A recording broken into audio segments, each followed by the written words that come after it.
It was a 5-hour visit, but it has paved the way for Indo-Russia cooperation for the next 20 years.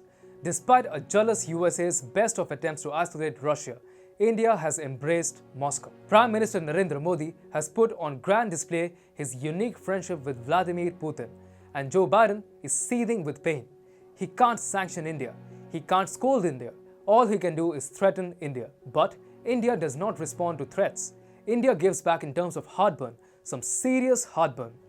Hi and welcome. You're watching TFI English, the national socio-political analysis arm of the TFI Media Group. I'm Siddharth, your host. In this video, I will tell you how Modi and Putin gave third-degree burns to Biden with a cleverly orchestrated event. Let's begin. Tensions between the United States of America and Russia are running high. Russia has placed close to 175,000 of its troops on the borders of Ukraine, and the US intelligence suggests that Moscow could be preparing to invade the country early next year. In return, the Biden administration has warned Vladimir Putin with strong economic sanctions. Although the use of American military force has been kept off the table for now and in the foreseeable future as well. Washington has threatened to take Moscow off the SWIFT financial system, which could wreak havoc for the ordinary citizens and even have its own set of consequences for a recovering global economy.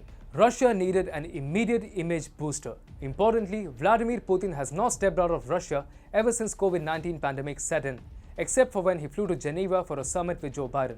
On Monday, Vladimir Putin flew down to India for a 5-hour visit, during which he met his friend, Prime Minister Narendra Modi, and oversaw the inking of at least 28 bilateral agreements. This was Putin's only second visit out of Russia ever since the pandemic began, so it caused a lot of heartburn in Washington, D.C. On Monday, the bonhomie between Narendra Modi and Vladimir Putin was put on grand display, and the world watched as India and Russia embraced each other. At a time when the US and NATO are pushing for Russia to be alienated, India took an independent foreign policy decision by welcoming Putin with both arms wide open. This came despite the US trying to pressurize India with the subtle threat of CAA-TSA sanctions for its purchase of Russian defense equipment. In his televised opening remarks at the summit, Putin described India as a great power and a time-tested friend, and said Russia works with India in the military technical field in a way we do not work with any of our partners.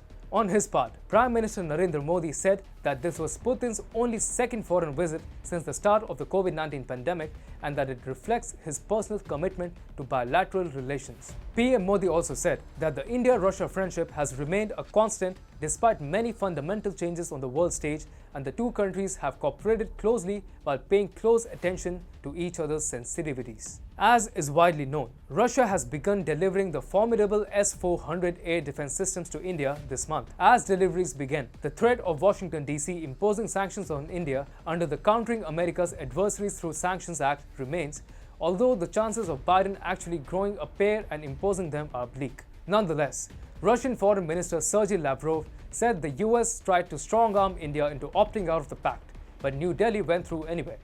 Lavrov was quoted as saying by news agency ANI, "We witness attempts on the part of the United States to undermine this cooperation and to make India obey the American orders, to follow the American vision of how this region should be developed." In light of the US's concerns regarding the bonhomie between Russia and India, one would have expected Putin's visit to India to be a low-key affair which would be kept away from the media glare.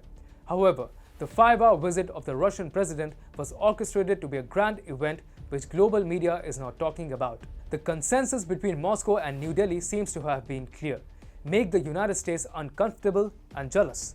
The US would want for Russia to be isolated internationally. India, however, is spilling ice-cold water on such plans of Joe Biden, while making it clear to Washington, D.C. that its foreign policy remains sovereign and independent.